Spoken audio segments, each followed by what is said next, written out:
की भूमि पर आप बैठकर कथा सुन रहे हो।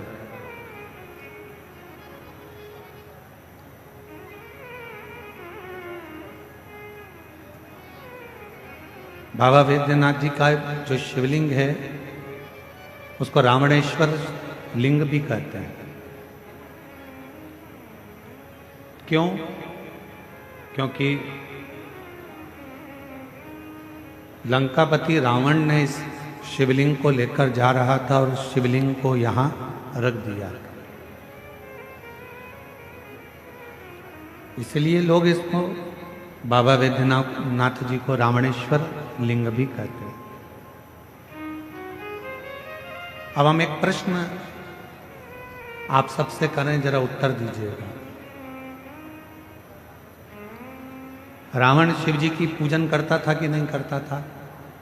जम के बोलो। करता था।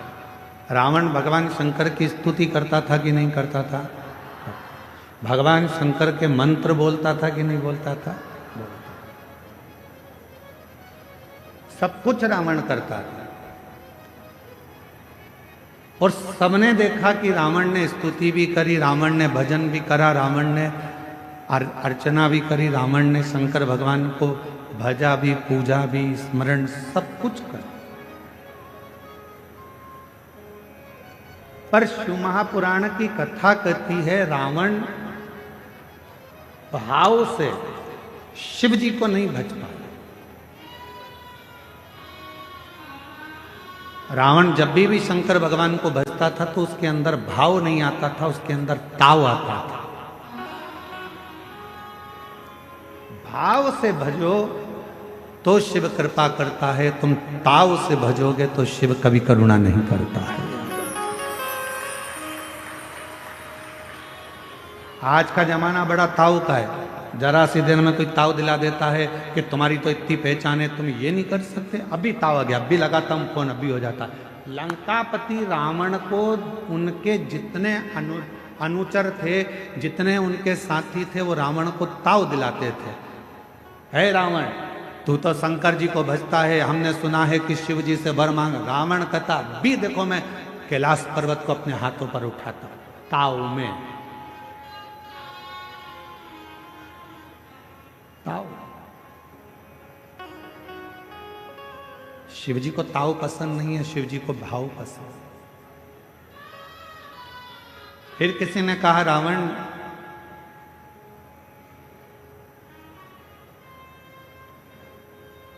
क्या तुम भगवान शंकर को यहां ला नहीं सकते? तो ताव में गया शिव जी के पास, मुझे तुम्हें लेकर चलना है। ये बाबा वैद्यनाथ जी की कथा कोई साधारण कथा नहीं है। बाबा वैद्यनाथ जी की कथा ये कोई साधारण कथा नहीं है। इस कथा को समझना सरल बात नहीं है। इस कथा का प्रारंभ अगर कहीं से हुआ है तो मां कौशल्या जी से हुआ।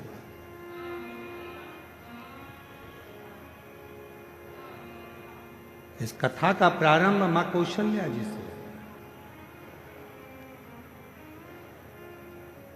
कौशल नरेश महाराजा सुकौशल जी की पुत्री थी कौशल्या जी।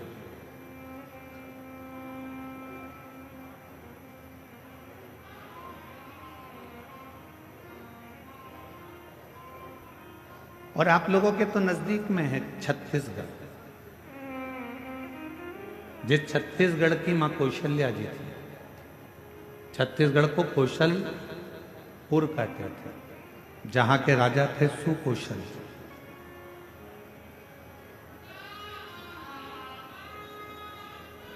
सुकौशल जी की धर्म पत्नी का नाम था अमृत प्रभा, माता कौशल्या जी की मां अमृत प्रभा, मेरे राम जी की नानी। और राम जी के नाना जी थे सुकौशल, शिव के परम भक्त थे। और जो कौशल्या जी की माता जी थी अमृत प्रभा जी, वो भी शंकर की भक्त थी।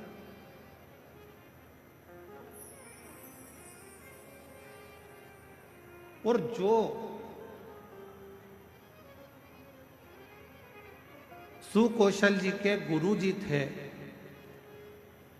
तत्व मुनि जी, वही मुनि भगवान मां कौशल्या जी के भी गुरु हुए। वही शिव की परम उपासक थी मां कौशल्या। जैसे पिताजी शंकर जी की आराधना करते थे, वैसे ही उनकी धर्मपत्नी अमृत प्रभा करती थी, और वैसे ही उनकी पुत्री कौशल्या जी भी करते थे। कौशल्या। और तेरी कृपा बिना न हिले एक लेते हैं श्वास तेरी कृपा से तनु तनु। कथा थोड़ी सावधानी से सुनना, क्योंकि आप सब कथा को सुनने के लिए आए हो। इस कथा को अपनी जिंदगी में उतारना, ये जीवन का रस देने वाली। आप लाखों की संख्या में आए हो, पंडालों में जगह नहीं है। हम तो इतना जरूर कहेंगे कि अगर ज़्यादा भीड़ हो रही है, ज़्यादा भक्त यहाँ पहुँच रहे हैं, तो भीड़ ना बढ़ाकर अपने अपने घरों से टीवी पर सामने बैठकर भी कथा सुन सकते हो। जरूरी नहीं कि आप बहुत भीड़ में पहुँचें, और घर से भी कथा का लाभ ले सकते, कथा सुन सकते हो।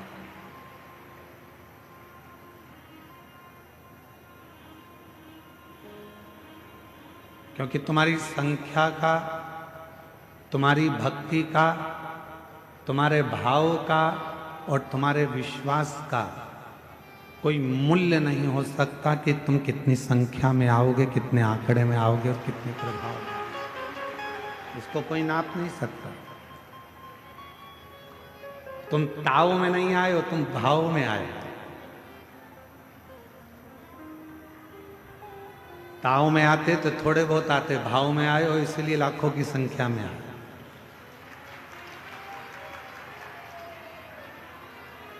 और भाव का कोई संख्या नहीं होती, भाव की कोई गिनती नहीं होती कि कितनी क्वांटिटी का भाव है।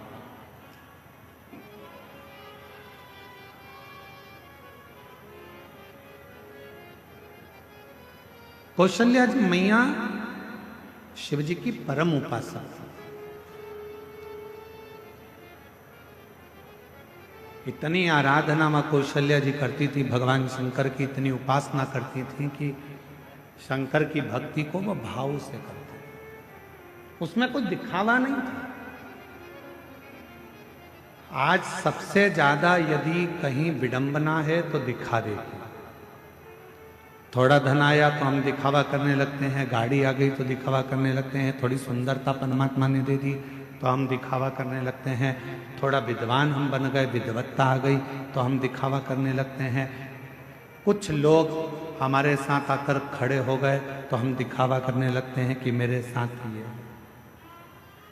कभी दिखावा, दिखावा करने वाला व्यक्ति कभी सफलता की सीढ़ी नहीं चढ़ पाए, कभी। आप जितना बन सकता है भीतर से, जरूरी नहीं है कि आप किसी को दिखाओगे। मस्तक पर चंदन का तिलक लगाओगे तो शंकर के भक्त कहलाओगे, बड़ी बड़ी जटाएं बनाओगे तो भक्त कहलाओगे, घर छोड़ दोगे तो भक्त कहलाओगे, अपना परिवार छोड़ दोगे तो भक्त कहलाओगे। जरूरी ये नहीं है कि आप सब कुछ छोड़कर शिव के भक्त कहलाओगे। शिव का भक्त कहलाने के लिए केवल एक चीज चाहिए, अपने अंदर दूसरों के प्रति दया चाहिए, तो आप शिव के भक्त कहलाना प्रारंभ। अभी छत्तीसगढ़ की कथा में हमने कहा था कि एक होता है दाता और दूसरे नंबर पर होता है दयालु। सुनी थी आप लोगों ने कथा? जम के तो बोलो, सुनी थी? एक होता है दाता, दूसरा होता है दयालु। दाता और दयालु दोनों में अंतर है। जितने भी देवता हैं उन सारे देवता के आगे दाता नाम लगा है। दातार, लख दातार, ये दातार, वो दाता, वो दाता, वो दाता, पर मेरे शिव जी के नाम के आगे दातार नहीं लगा, मेरे शंकर जी के नाम के आगे दाता नहीं लगा, मेरे शंकर जी के नाम के आगे तो केवल एक शब्द लगा है, दयालु। दया क्यों? दातार में, दाता में और दयालु में जमीन और आसमान का अंतर होता है। दाता किसको कहते हैं?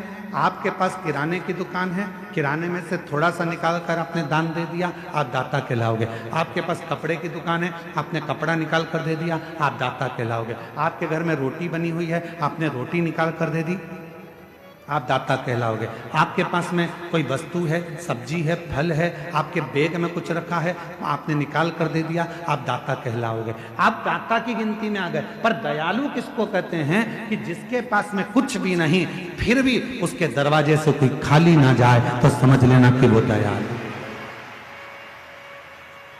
जिसके पास कुछ भी नहीं है, मेरे शंकर भगवान के पास ना हीरे का मुकुट है, ना धन है, ना दौलत है, ना संपदा है, ना सत्ता है। मेरे शंकर भगवान के पास बैकुंठ जैसा सुख भी नहीं है, मेरे शंकर भगवान के पास ब्रह्मलोक जैसे सुंदरता भी नहीं है, मेरे शंकर भगवान के पास में अंबारियां, धन, विमान, बहुत सारा दौलत संपदा मेरे शंकर भगवान के पास नहीं है। उनके घर में तो दरवाजा भी नहीं है, मेरे शंकर भगवान के यहाँ तो खिड़की भी नहीं है, मेरे शंकर भगवान के यहाँ कुछ भी नहीं है। उसके बाद भी रावण जैसा भी अगर मांगने के लिए आता है तो खाली नहीं जाता है, तो दयालु है शिव। भस्मासुर जैसा आता है तो खाली नहीं जाता, दयालु है शिव। अंधकासुर जैसा आता है तो खाली नहीं जाता, दयालु है शिव। मार्कंडे बाबा जैसे आते हैं तो खाली नहीं जाते, दयालु है शिव। शिव के पास कुछ भी नहीं है पर खाली नहीं भेजते। आप देवघर में आए हो, देवघर की पवित्र धरा पर आए हो, बाबा दयालु के दरवाजे पर आप पहुंचे हो, मेरे दातार के दरवाजे पर आप पहुंचे हो, मेरे बाबा के दरवाजे पर आप पहुंचे हो, तो वैद्यनाथ की धरा पर यदि आप आए हो तो मेरा वैद्यनाथ बाबा दयालु है और ये निश्चित है उसके पास कुछ भी नहीं होगा तो भी तुम्हें खाली नहीं भेजेगा, कुछ ना कुछ देकर जरूर।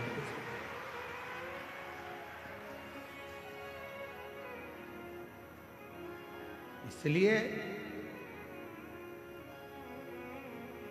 ऐसे दयालु नाथ से रिश्ता बनाइए, ऐसे दयालु नाथ से रिश्ता बनाइए, मिलता रहेगा आपको जो कुछ भी चाहिए, मिलता रहेगा आपको जो कुछ भी चाहिए। ऐसा करिश्मा होगा जो हुआ कभी नहीं, ऐसा करिश्मा होगा जो हुआ कभी नहीं। मांगा है भोलेनाथ से वरदान एक ही, मांगा है भोलेनाथ से वरदान एक ही, तेरी कृपा बनी रहे जब तक है जिंदगी, तेरी कृपा बनी रहे जब तक है जिंदगी। अब लाइन पर ध्यान देना, ऐसे दयालु नाथ से रिश्ता बनाइए। नाम है दयालु नाथ, वेदनाथ, विश्वनाथ, सोमनाथ, केदारनाथ। ऐसे दयालु नाथ से रिश्ता बनाइए, मिलता रहेगा आपको जो कुछ भी चाहिए। अगर रिश्ता बन गया दयालु से और दयालु के दरवाजे पर यदि आप पहुंच गए तो खाली तो नहीं जाओगे, क्योंकि वह दिए बिना भेजता नहीं है। संबंध, सही रिश्ता यदि दुनिया में कोई निभा सकता है, एक बाप और बेटी का रिश्ता यदि कोई निभा सकता है, एक बाप और बेटे का रिश्ता यदि कोई निभा सकता है, एक दामाद और ससुर का रिश्ता यदि कोई निभा सकता है, एक दादा और पोते का रिश्ता यदि कोई निभा सकता है, अगर पोती और दादा का रिश्ता कोई निभा सकता है, नानी नाती पंती का रिश्ता यदि कोई निभा सकता है, तो मेरा विश्वनाथ, मेरा दयालु वैद्यनाथ, मेरा शंकर ही निभा सकता है। मेरा शिव, मेरे शंकर निभा सकते।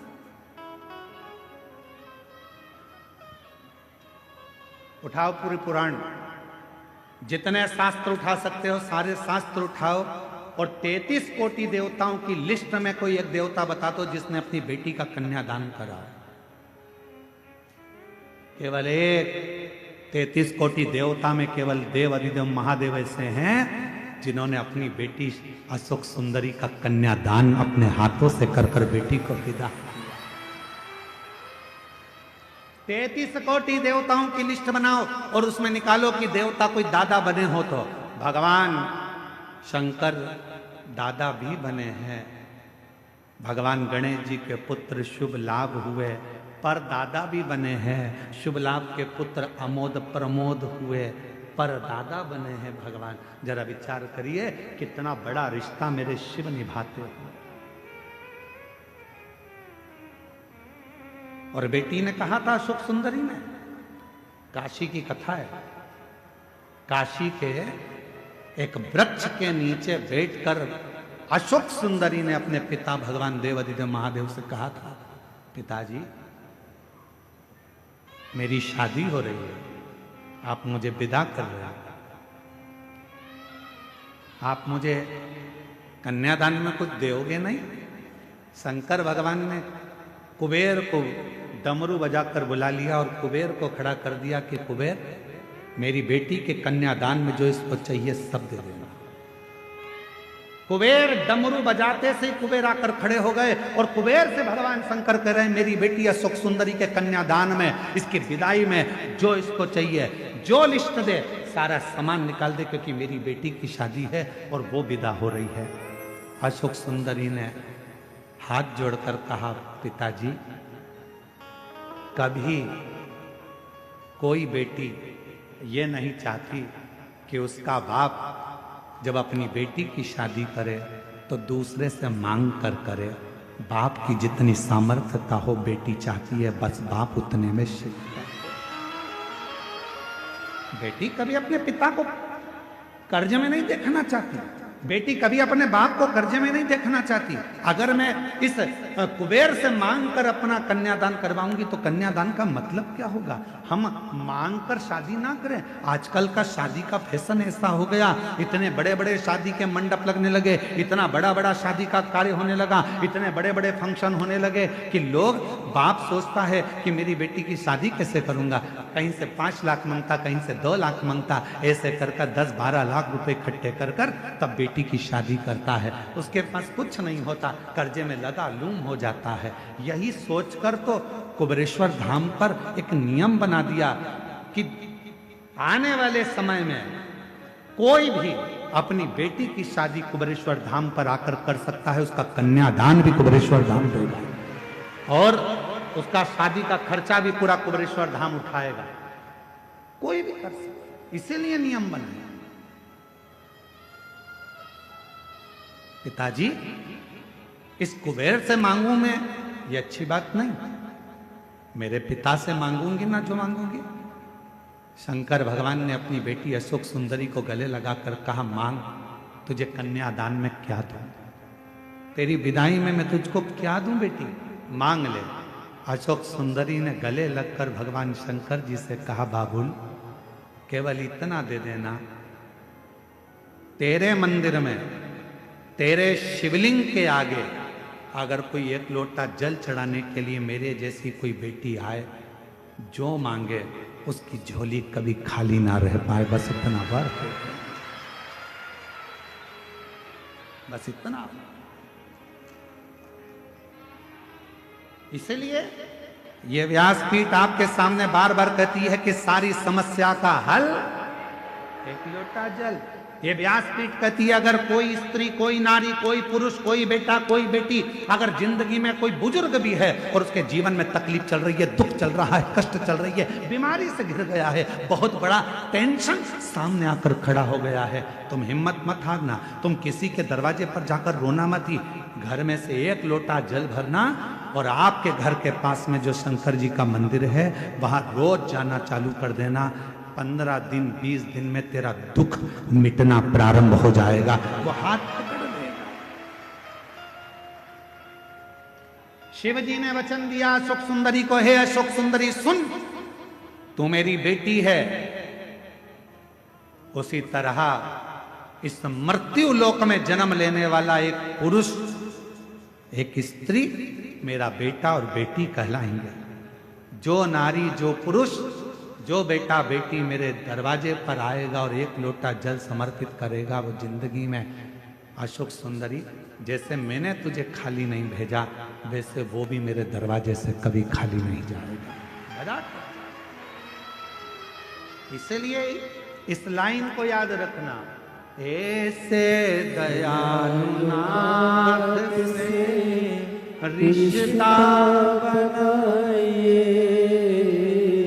ऐसे दयालु नाथ से रिश्ता बनाइए,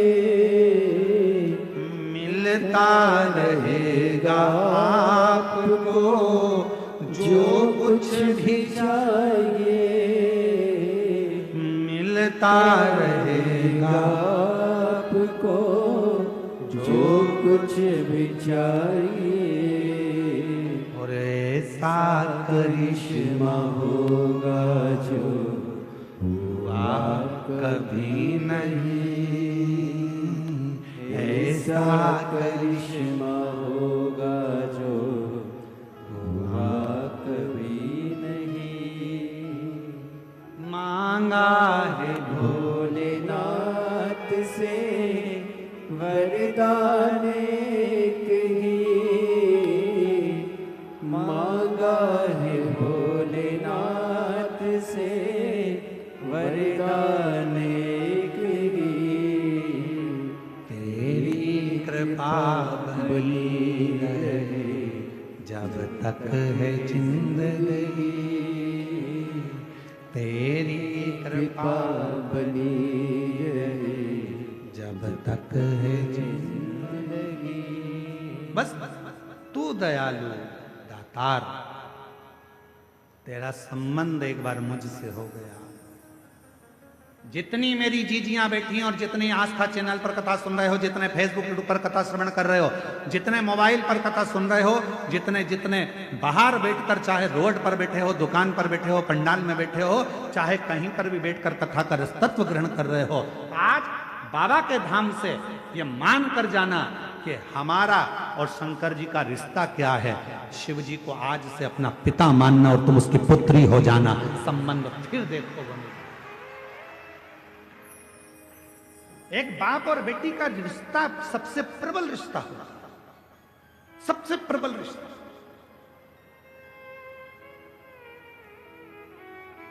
और देवघर की कथा है, यह रिश्ते की कथा है। कितना विचित्र कथा है देवघर की, जरा सुनिएगा। शायद बाबा वैद्यनाथ की कथा आपने सुनी कि नहीं सुनी हमको नहीं मालूम, पर आज अगर मौका मिला है तो इस कथा को जरूर सुनो। क्या रिश्ता था। मां कौशल्या जी ने सुकौशल जी और अमृत प्रभा जी, कौशल्या जी के पिताजी और माताजी ने कौशल्या जी को शंकर की आराधना करना सिखाया था।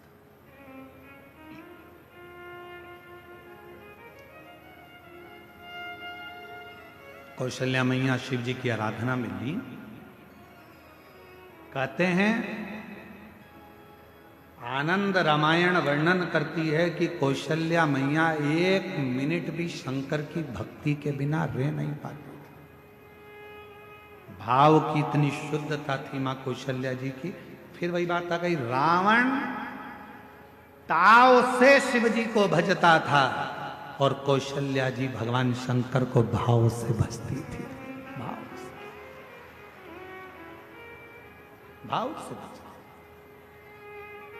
एक दिन रावण ने सभा बुलाई, सारे ग्रहों को बुला लिया, सारे देवताओं को बुला लिया। रावण की लंका में सभा लगी हुई है, बड़े बड़े देवता बैठे हुए हैं, ग्रह बैठे, नाग, किन्नर, गंधर्व, अप्सरा, देवता, दानव, सब उस सभा में बैठे हुए थे। सब उस सभा में बैठे हुए हैं और उस सभा में चारों तरफ सब लोग बैठे हुए हैं और उस सभा में लंकापति रावण ने ऊंची आवाज कर कर कहा कि बताओ मेरे प्राण कैसे छूटेंगे, मेरी मृत्यु कैसे होगी। बड़े बड़े विद्वान बैठे थे, बड़े बड़े सभासद बैठे थे, बहुत देवता, गंधर्व, किन्नर, अप्सरा, पशु, पक्षी सब उस सभा में बैठे हैं, असुर, सुर सब उस सभा में। मेरे प्राण कैसे जाएंगे बताया जाए, कैसे मरूंगा मैं बताओ। तब किसी ने नहीं बताया। रावण को क्रोध आ गया तो सबको बंदी बनाने लगा। बंदी, अगर नहीं मालूम पड़ा तो मैं तुम्हें बंदी बना लूं। तब ग्रहों में ग्रह, सारे ग्रहों ने रावण से कहा, रावण तुम्हारी मृत्यु कौशल देश के राजा सुकौशल जी की जो लड़की है कौशल्या, उन कौशल्या माता के गर्भ से एक बड़ा विद्वान, शूरवान एक पुत्र पैदा होगा, जन्म लेगा। उस बेटे के द्वारा तुम्हारे प्राण छूटेंगे। अब तो रावण को गुस्सा आ गया। कौशल नरेश, सुकौशल की लड़की कौशल्या और कौशल्या का बेटा राम मुझे मारेगा। हाँ। रावण ने सभा को विराम दिया, अपने गुप्तचरों को बुलाया। मेरी मृत्यु नहीं होना चाहिए, उसके लिए क्या करा जाए। एक ही काम है, कौशल्या को अपने यहां ले आ। जब लंका में माता कौशल्या आ जाएगी, कौशल्या अगर लंका में पहुंच गई तो उसकी कोई संतान नहीं होगी। संतान नहीं होगी तो तुम मरोगे नहीं। रावण ने उसी समय पर अपनी सेना तैयार कर कर कौशल राज्य में पहुंच गया और सुकौशल राजा के पास जाकर रावण ने हाथ जोड़कर प्रणाम किया।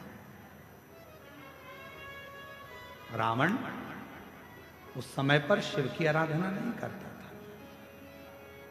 बाबा वैद्यनाथ की कथा चल रही है, जरा सावधानी से सुनिएगा।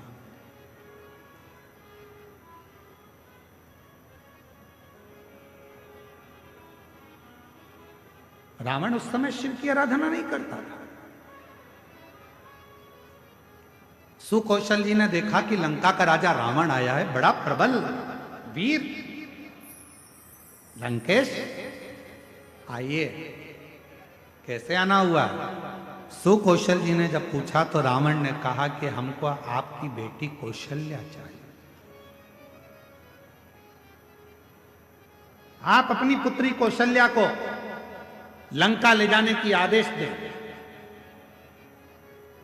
सुकौशल जी मुस्कुराकर बोले कि बेटी हमारी है, पर हमारी बेटी की आज्ञा के बिना हम कोई निर्णय नहीं ले सकते। कोई नहीं।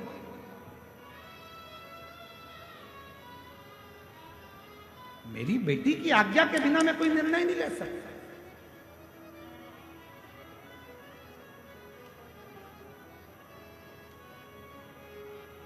विचार किया। रावण ने पूछा तुम्हारी बेटी कहां है? सुकौशल जी बोले बस शंकर की भक्ति करती है तो अभी शिवालय से आ रही होगी, जो सामने से बेटी को आते हुए देखा तो कौशल्या इतनी सुंदर थी माता कौशल्या, इतनी सरल थी माता कौशल्या। शिव का जो भक्त होता है उसमें सहजता, सरलता, नम्रता अपने आप दिखती है, उसको दिखाया नहीं जाता। सरल, शिव जैसा भोला, शंकर जैसा सहज कौशल्या जी। लंकापति रावण ने कौशल्या जी को देखा तो कहा, आप ही कौशल्या? हाँ। सुकौशल जी की बेटी हो? हाँ। हम आपको लंका ले जाने के लिए। मुझे लंका? हाँ। कौशल्या जी कहने लगी, मैं तो लंका नहीं जाऊंगा,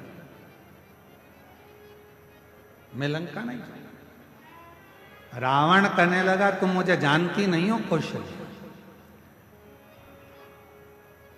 अगर तुम मेरे साथ नहीं चली तो मैं दबाव के साथ तुम्हें लंका ले जाऊंगा। इतने में कौशल्या जी के मुख से निकल गया, लंकापति रावण सुन, तुम मुझे ले जाने की बात करता है, अगर बन सके तो तेरी लंका में एक बार उस कैलाशपति को ले जाकर बता दे तो कौशल्या लंका में प्रवेश कर जाए। तू एक बार उस कैलाशपति को तेरी लंका में ले जाकर बता दे तो ये मां कौशल्या जी कर रही हैं कि ये कौशल्या तेरी लंका में प्रवेश कर जाएगी। रावण हंसकर बोला, वो कैलाश पर रहने वाला शंकर, वो शंकर? अगर तुम बोलती कि विष्णु जी को लेकर जाओ तो बड़ी बात थी, तुम कहती कि ब्रह्मा जी को लेकर जाओ तो बड़ी बात थी, शंकर जी तो मैं अभी उनको लेकर आ। और रावण गया, देवाधिदेव महादेव की आराधना में बैठ गया, साधना में बैठ गया। शिव जी प्रसन्न नहीं हुए। अब बताओ, भाव में बैठा था कि ताव में बैठा था? भाव में नहीं बैठा ना, काय में बैठा था? ताव में। अब मैं ले जाकर मानूंगा। लग गया रावण पीछे। शंकर भगवान प्रसन्न नहीं हुए, तब रावण को लगा कि ऐसे नहीं मानेंगे। रावण ने अपना शीश काट कर देना प्रारंभ कर दिया। 9 शीश कट गए रावण के, 10वां शीश था। शिव जी सामने आकर खड़े हो गए। रावण, क्या चाहिए तुझको? रावण कहता है, बाबा मैं तुम्हें लेने आया हूं, तुम मेरे साथ लंका चलो।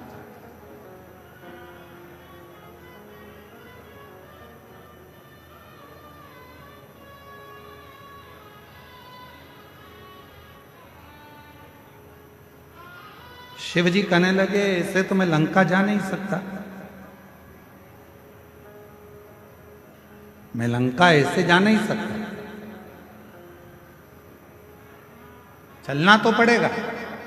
रावण जिद पर अड़ गया। तब देवाधिदेव महादेव ने मां पार्वती जी से जाकर कहा कि लंकापति रावण मुझे लेने के लिए आया। शिव जी कहते हैं कि मैं नहीं जा सकता, मैं जानता हूं, पर पार्वती तुम बताओ क्या? जगत जननी जगदम्बा पार्वती जी ने कहा, प्रभु आप इस कैलाश को छोड़कर, इस भूमि को छोड़कर आप लंका नहीं जाओगे। तब भगवान शंकर जी ने कहा, कुछ तो करना पड़ेगा। पार्वती जी कहती हैं, आप जानो क्या करना है। शिव जी ने रावण से कहा, मैं खुद तो नहीं जा सकता, पर मेरा ये स्वरूप एक शिवलिंग के रूप में तुझे देता हूं, तू इसको लेकर चल जा, तू लेकर चल। शिवलिंग मेरा स्वरूप है, लेकर जा। रावण कहने लगा, ठीक है, आप अपना शिवलिंग दे दीजिए। शंकर भगवान का प्रतिबिंब स्वरूप शिवलिंग शिव जी ने उठाकर रावण को दे दिया और रावण से कहा, सुन रावण, ये शिवलिंग तू जहां रख देगा उठने वाला नहीं, ले जा इसको।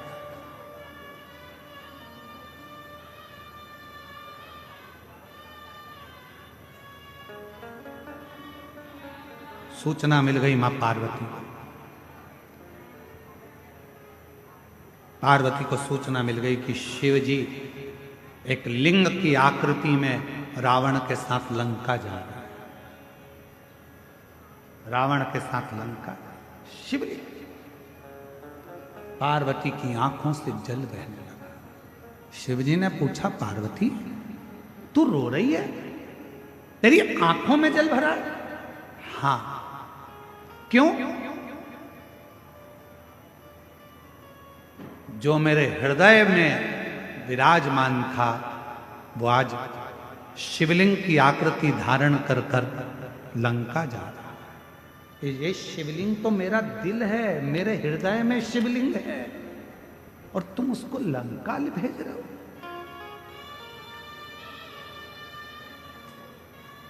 शिव जी मुस्कुराने लगे, पार्वती जी प्यार अगर पक्का होता है तो कोई जा नहीं सकता। बस इतना शंकर जी ने कहा और पार्वती जी समझ गई। पार्वती जी ने गणेश जी को बुलाया, गणेश शीघ्र आओ। गणेश जी ने कहा, मां आज्ञा करिए। गणेश जाओ, एक ग्वाले का रूप रख लो, तुम्हारा नाम होगा बेजू ग्वाला, और बेजू ग्वाला का रूप रखकर रास्ते में जाना। रावण संध्या करने के लिए रुकेगा, शिवलिंग तुम्हारे हाथ में देगा, थोड़ी देर उसके सामने पकड़ कर रखना, थोड़ी देर बाद जमीन पर रख देना। और सुनो गणेश, इस शिवलिंग को मैं बताऊंगी वहां रखना। जी मां, आज्ञा आपकी। रावण संध्या करने के लिए रुका, सोचा कि इस शिवलिंग को कहां रखूं। गणेश जी ग्वाले का रूप रखकर डंडा हाथ में लेकर घूमते फेटा बांध कर आ गए। ओ महाराज क्या बात है? महाराज कहने लगे, मुझे संध्या करना है, ले ये शिवलिंग को पकड़ ले, जमीन पर मत रखना। ठीक है, मैं अब भी आया हूं संध्या कर कर। जो गणेश जी के हाथ में, बेजू ग्वाले के हाथ में शिवलिंग दिया, गणेश जी ने मां से पूछा, मां आप बताओ शिवलिंग कहाँ रखूं? माता पार्वती ने कहा, जब मैं सती बनकर जन्मी थी, जब मैं सती बनकर जन्मी थी, ये शिवलिंग मेरे हृदय में बसता है। जब मैं सती बनकर जन्मी थी, मेरे पिता दक्ष प्रजापति के यज्ञ में पहुंची थी और यज्ञ कुंड में मैंने प्राणों को त्याग दिया था। मेरे पति शंकर भगवान ने मेरा शरीर कंधे पर धारण कर तांडव किया था। भगवान विष्णु ने सुदर्शन चक्र उठाकर मेरे शरीर के 51 टुकड़े कर दिए थे। वो टुकड़े में से एक हृदय इसी भूमि पर गिरा है, उस हृदय के मध्य में ये शिवलिंग ले जाकर रख दे, बस वहीं में बैठे। उस हृदय के मध्य में ये शिवलिंग रखाना चाहिए। भगवान गणेश जी महाराज बेजू ग्वाला पार्वती जी के कहने पर मां सती के हृदय को ढूंढने लगा। भगवान गणेश जी समझ नहीं पाए कि माता सती का हृदय कहां है। तब गणेश जी को साधना करने में समय लग गया। मां दुर्गा भवानी पार्वती जी खुद प्रकट होकर हाथ में शिवलिंग लेकर ग्वाले के साथ जहां मां सती का हृदय धड़क रहा था, उस हृदय के मध्य में शिवलिंग को रख दिया। हृदय इतना धड़क रहा था, हृदय इतना धड़क रहा था, हृदय इतनी हाँप भर रहा था कि जो शिवलिंग बेजू ने रखा वो अंदर धसता चले गया, धीरे धीरे अंदर जाता चले गया, जाता चले गया। हृदय में शिव का वो शिवलिंग, वो प्रेम अंदर समाता चले गया। तब बेजू ने कहा, मां पूरा शिवलिंग अगर हृदय में समा जाएगा तो मां संसार के लोगों को कैसे मालूम पड़ेगा कि शिव और सती इसी जगह पर विराजमान है, एक ही स्थान पर। इसलिए मां इसको रोक दो। छोटा सा शिवलिंग बाहर रह गया, छोटा सा बाहर। पूरी दुनिया में केवल एक ज्योतिर्लिंग बाबा वैद्यनाथ ऐसे हैं जो मां सती की 51 शक्ति पीठ में से एक शक्ति पीठ जहां मां का हृदय गिरा है, उस हृदय के ऊपर शंकर भगवान का शिवलिंग विराजमान है। पूरी दुनिया में केवल एक ज्योतिर्लिंग, पूरी दुनिया में केवल एक ज्योतिर्लिंग है जहां मां सती के हृदय पर शंकर जी का शिवलिंग विराजमान है। शिवलिंग इसलिए इसको शक्ति पीठ कहते हैं। शिव शक्ति की पीठ है। रावण आया, बेजू से पूछा क्यों, मैंने शिवलिंग दिया था, वो तो मैंने रख दिया, बहुत भजन था, उठ ही नहीं रहा था। रावण को गुस्सा आया, मारने के लिए दौड़ा, बेजू भाग गए। बताओ तूने मेरा शिवलिंग रख दिया। अब तो रावण को क्रोध आ गया, मतलब कौशल्या के गर्भ से बालक जन्मेगा और मुझे मारेगा, उससे पहले इस कौशल्या को तो मैं कहीं ना कहीं छुपा दे। रावण गया, माया रची और कौशल नरेश की नगरी में प्रवेश कर कर सुकौशल राजा की राज्य में कौशल्या मैया तो सो रही थी और रावण ने उस कौशल्या मैया को उठा लिया। रावण ने कौशल्या मैया को उठाया, एक पेटी में बंद कर दिया। एक पेटी में बंद कर कर उस पेटी को किसी को पता ना चले तो समुद्र में गया। समुद्र में जाकर एक बड़े महामत्स्य को देखा, बड़ी मछली को देखा और मत्स्य से कहा महामत्स्य मुख खोल। महामत्स्य ने मुख खोला, रावण ने उसके मुख में वो पेटी रख दी और मत्स्य से कहा तू समुद्र में घूमता रहे।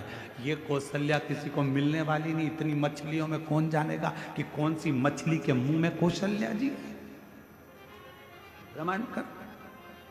अब महामत्स्य जा रहा था, मछली जा रही थी, इतने में एक बड़ी, उससे भी बड़ी मछली महामत्स्य सामने आ गई। उससे उस मछली का झगड़ा होने लगा। झगड़ा होने लगा तो इस बड़ी मछली ने मुंह फाड़ा। मुंह फाड़ते से कौशल्या जी की वो पेटी समुद्र में गिर गई। गिरते गिरते वो पेटी एक टापू पर पहुंच गई। उस टापू पर पहुंची जहां पर राजा दशरथ पार्थिव शिवलिंग का पूजन कर रहे थे और उनको वो पेटी दिखी।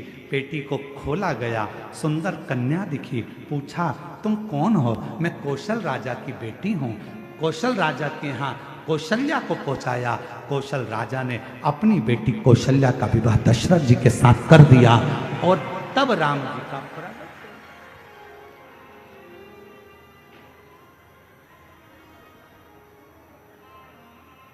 सहज कहां?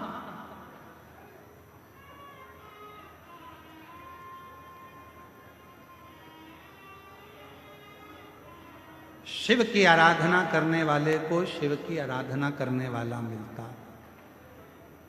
शिव की साधना करने वाले को शिव की साधना करने वाला मिलता।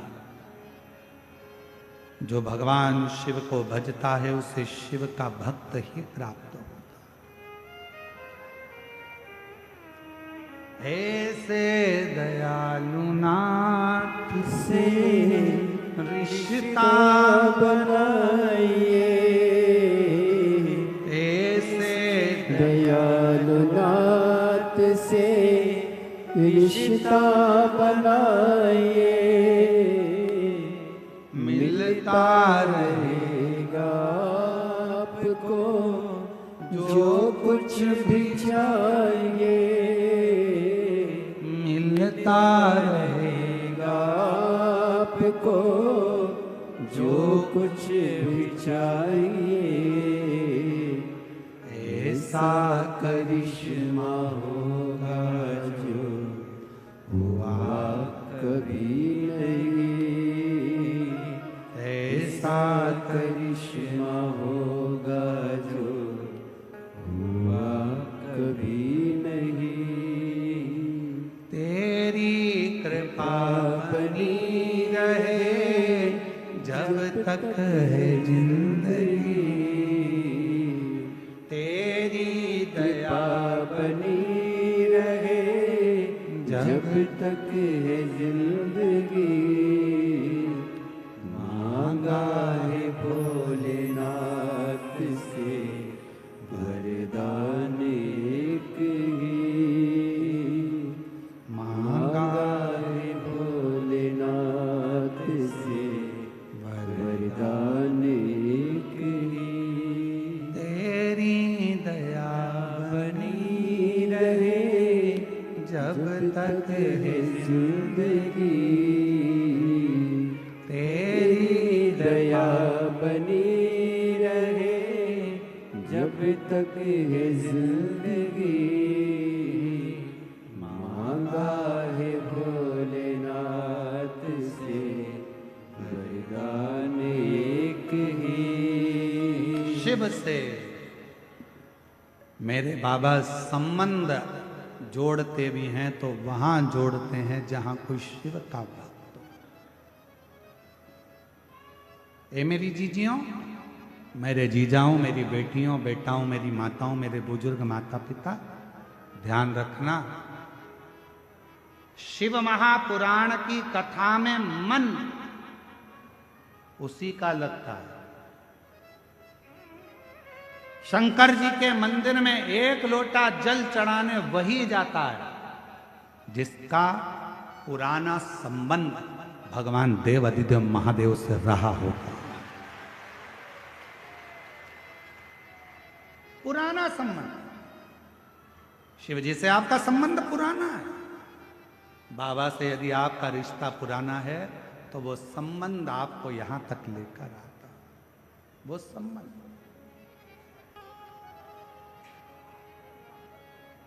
वो संबंध आपको यहां तक,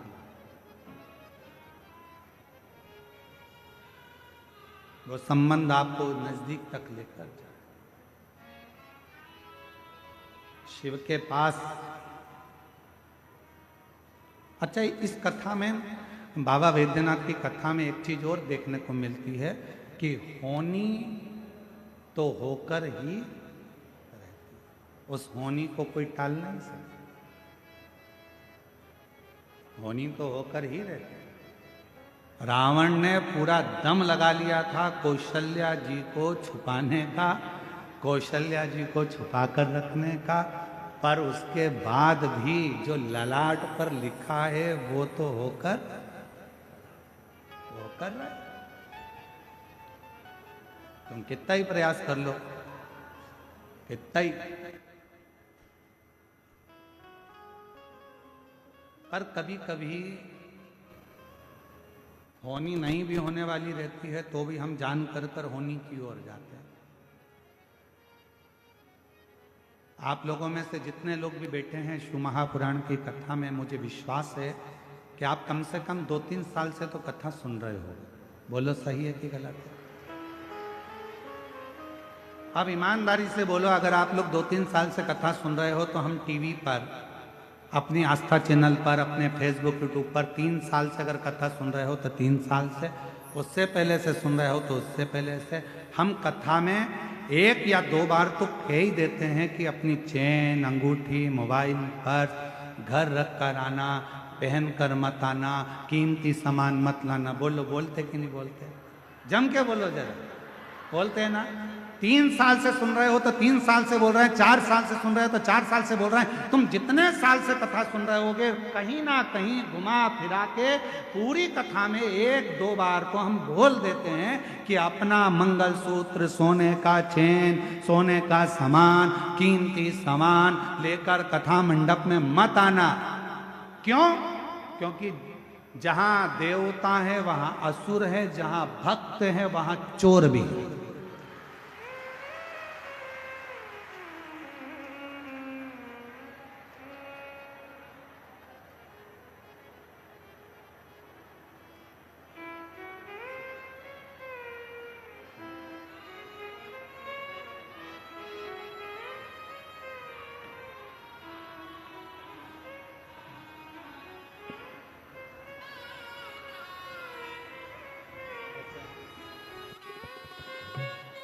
हेलो, जय जय श्री राधे।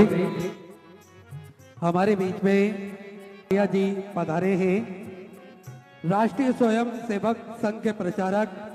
पर्यावरण के प्रति इनका अगाध प्रेम एवं आज जनजाति दिवस के पावन उपलक्ष्य में हमारे बीच में पधारे। एक बार जोरदार ताली बजाकर स्वागत करें। और साथ में श्री मंडल मुर्मू जी पधारे हैं।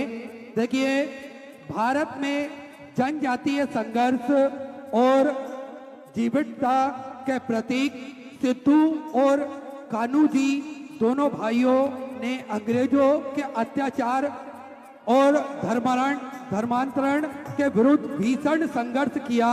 आज उनके वंशज श्री मंडल मुर्मू जी हमारे मध्य जनजातीय गौरव दिवस के पावन उपलक्ष्य पर शुभकामनाएं देने एवं पूज्य गुरुदेव से आशीर्वाद प्राप्त करने पधारे। एक बार जोरदार ताली बजाकर स्वागत करें। साथ में मैं निवेदन करना चाहूंगा, पूर्व कृषि मंत्री श्री रणधीर सिंह जी, आप भी बड़े ही आदर और सम्मान से मंच पर पधारे, व्यासपीठ का पूजन करें और पूज्य गुरुदेव से आशीर्वाद प्राप्त करें। हमारे बीच में कोरिया से पधारे, कोरिया राजघराने से पधारे सेंगबॉन किम मेडी जी पधारे हैं। एक बार जोरदार ताली बजाकर स्वागत करें। देखिए, किम घराना कोरिया का राजघराना है। इस वंश के संबंध भारत की अयोध्या की राजकुमारी रानी, जिनका मूल नाम सुरी रत्ना था, वो होंग ओक से माना जाता है, जो लगभग 2000 वर्ष पूर्व कोरिया गई और गाया के राजा किंग सुरु के विवाह किया। इसी ऐतिहासिक विवाह ने भारत और कोरिया के बीच में एक प्राचीन पारिवारिक बंधन का जन्म दिया। साथ में मैं निवेदन करना चाहूंगा, डॉक्टर राजीव जी चवाते बड़े ही आदर और सम्मान से मंच पर पधारे। वेस्टर्न यूनिवर्सिटी अमेरिका से पौधारोपण में आपने पीएचडी करा है और देश में लगभग 6 लाख से अधिक पेड़ पौधे आप लगा चुके हैं। एक बार जोरदार ताली बजाकर स्वागत करें। मैं अब निवेदन करना चाहूंगा श्री मंडल मुर्मू जी से, आप बड़े ही आदर और सम्मान से मंच पर पधारे और हम सभी 2 मिनट का उद्बोधन श्रवण करेंगे।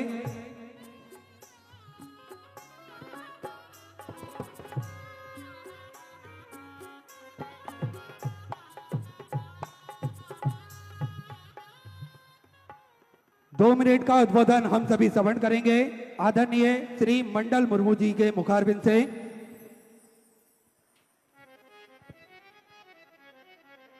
यहाँ उपस्थित बाबा बैजनाथ धाम के पावन धरती पर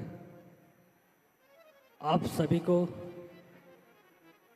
अपनी ओर से हार्दिक अभिनंदन जोहार करते हैं। साथ ही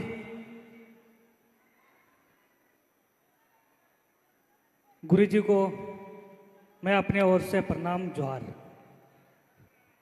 मैं मंडल मुर्मू संताल हुल विद्रोह के छठे वंशज हूं और आजादी मिलने के बाद 70-78 वर्ष हो गया और आज मुझे बड़ी खुशी हो रही है। आप सभी के सामने मैं अपने बातों को रखने का एक मौका मिला है। इस मंच के कमेटी को मैं अपनी ओर से धन्यवाद जोहार करते हैं। साथ ही हम सभी यहाँ पे उपस्थित हैं। हमारे गुरु के द्वारा समाज के बीचों में सामाजिक उत्थान के लिए हमारे समाज अपने संस्कृति, अपने परंपरा कैसे बचाएं, अपने धर्म, अस्मिता, सम्मान के लिए कैसे बचे, इन विचारों को सुनने के लिए आप सभी यहाँ उपस्थित हुए हैं। और साथ ही हमारे पूर्वज, हम सभी के पूर्वज संताल हुल विद्रोह के नायक वीर शहीद सिदो कानो, चांद भैरव, फूलो जानो मुर्मू भी इस जल जंगल जमीन के लिए भारतीय संस्कृति के लिए अपने कुर्बानी दी है। इसीलिए हम सभी का जिम्मेदारी या कर्तव्य बनती है भारतीय संस्कृति अपने समाज को कैसे बचाए रखें। और मुझे भी बड़ी खुशी हुआ, मैं भी अपने गुरु के द्वारे जो कथाएं सुनाए जा रहे थे, मुझे भी बहुत कुछ सीखने को मिला। और आप सभी से यही अपील करते हैं, हम सभी गुरु को कथा को सुनने के लिए आए हैं, इनके विचारों को अच्छा से सुनेंगे और इनके विचारों के इनके मार्ग पर हम लोग भी चलने का काम करेंगे। इन्हीं जन शब्दों के साथ अपने बातों को समाप्त करता हूँ। यहाँ उपस्थित सभी भाई और बहनों को, साथ ही हमारे गुरु को मैं अपने ओर से प्रणाम जोहार करते हैं। बड़ा ही सुंदर उद्बोधन हम सभी ने श्रवण करा श्री मंडल मुर्मू जी के मुखारबिंद से। अब मैं बड़े ही आदर और सम्मान से मंच पर बुलाना चाहूंगा राष्ट्रीय स्वयं सेवक संघ के प्रचारक श्री गोपाल आर्या जी, बड़े ही आदर और सम्मान से पधारे और हम सभी को 2 मिनट का उद्बोधन प्रदान करेंगे।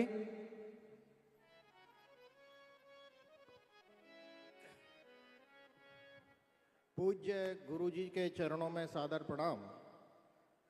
आज मुझे यहाँ इतने बड़े जन सैलाब के समक्ष पूज्य गुरु जी ने आने का अवसर दिया, मैं उसके लिए बहुत बहुत धन्यवाद देना चाहता हूँ। मैं सबसे 3 बातें कहना चाहता हूँ। मैं अभी बोलूँगा पेड़, तो सभी को बोलना है लगाएंगे। एक साथ बोलेंगे हाथ उठाकर, पेड़। बहुत अच्छा, एक बार दोबारा, पेड़। और मैं कहूँगा पानी, तो सबको कहना है बचाएंगे। पानी, पानी। अब तीसरी बात जो है बड़ी महत्वपूर्ण है, जो हमारे घर से रोज निकलने वाला कचरा है वो है पॉलीथीन। आगे आने वाले हमारे भविष्य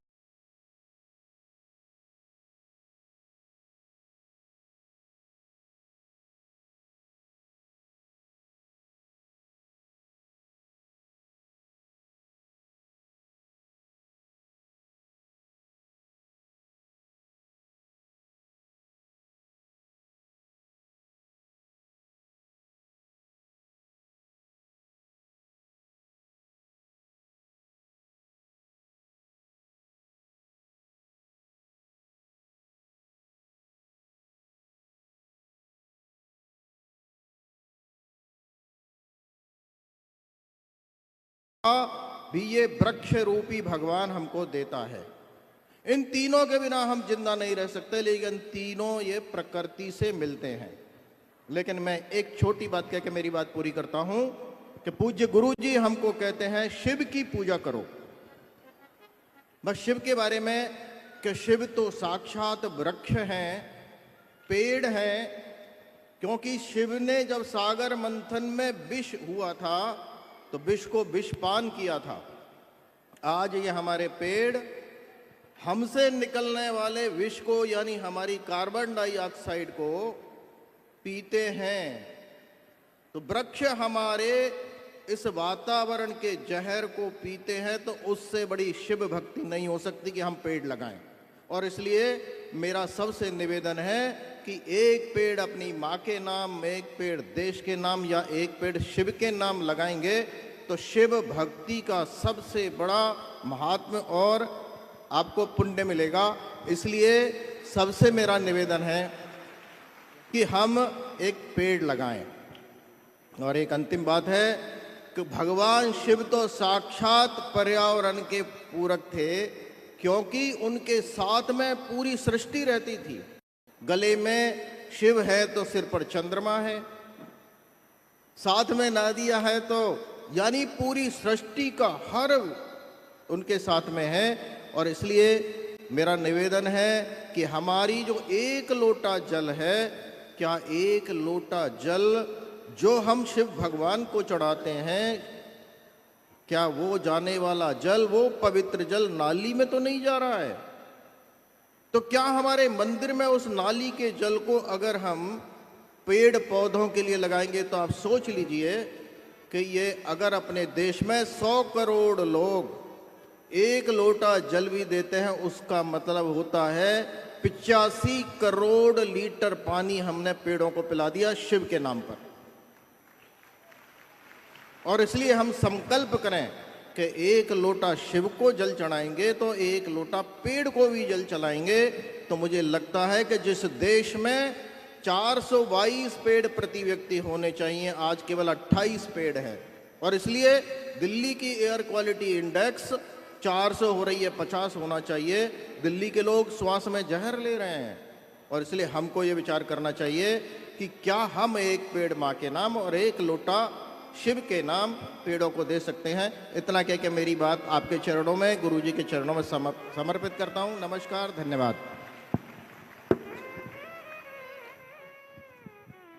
क्षमा चाहूँगा, फिर से मैं गुरुजी से मैं एक बात भूल गया था, क्योंकि हमारे पूर्वज भी जल जंगल जमीन के लिए लड़ाई लड़ी थी। और आज के समय में हम सभी देखते हैं पर्यावरण धीरे धीरे नष्ट किया जा रहा है। इसीलिए गुरुजी से निवेदन है मेरा, लोगों से अपील करें, जल ही जीवन है। पेड़ से हमें शुद्ध हवा मिलती है। इन चीज़ों कैसे हमें प्रत्येक आदमी अपने परिवार के लिए, अपने समाज के लिए, अपने वातावरण को पेड़ लगाने से बेहतर होगी। इसीलिए गुरुजी से निवेदन मेरा रहेगा, आप लोगों से अपील करें कि प्रत्येक व्यक्ति अपने परिवार के लिए, अपने समाज के लिए, अपने माँ के नाम से एक पेड़ लगवाए। Thank you. बहुत सुंदर बात है। आज भगवान जनजाति गौरव दिवस के अवसर पर भगवान श्री बिरसा मुंडा जी की 150वीं जयंती के पावन अवसर पर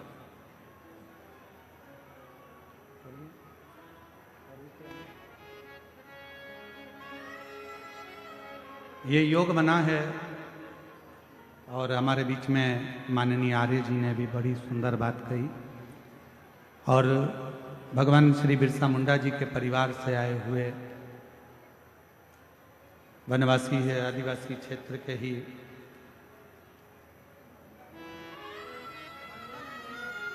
श्री मंडल मुर्मू जी के परिवार से जो आए, उन्होंने वृक्ष के लिए बड़ा सुंदर वर्णन किया। मैं उनको विश्वास दिलाता हूं और साथ में माननीय आर्य जी को भी विश्वास दिलाता हूं। आपका एक लोटा जल जैसे आपने वर्णन किया, तो ये पूर्ण तरह से निश्चित होगा। और जो 2026 आ रहा है, उसकी जो शिवरात्रि है, वो ऐसी शिवरात्रि आ रही है जिस शिवरात्रि में अगर 3 दिवस तक घर के अंदर रखकर बेलपत्र के वृक्ष की सेवा कर कर और बेलपत्र को, वृक्ष को शिवरात्रि के द्वितीय दिवस में उसको यदि किसी स्थान पर रोपित किया जाएगा, जो व्यक्ति जिस घर से उसको रोपित करेगा, लगाएगा और उस वृक्ष की परवरिश करेगा, उसकी जिंदगी में कभी संपदा की कमी नहीं आएगी। ऐसी शिवरात्रि शायद पहली बार ऐसा योग बन रहा है, तो हम